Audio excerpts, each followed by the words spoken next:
The medical examiner will try to figure out what caused the death of a 7-year-old boy. Little Troy Khoeler's body was found inside a washing machine in his family's garage early this morning.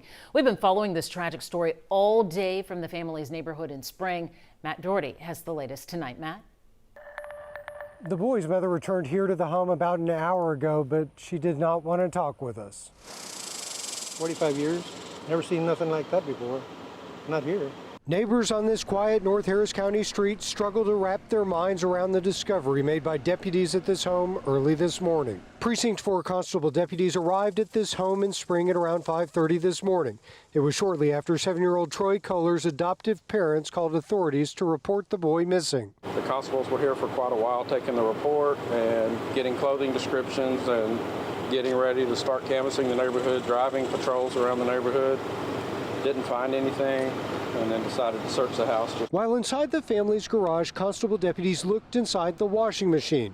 That's where they found Troy, fully clothed and lifeless. Investigators aren't sharing many details about what his parents think may have happened. Both were taken to the Harris County Sheriff's Office for questioning. So far, neither of them has been charged with a crime. He was a bright kid, you know.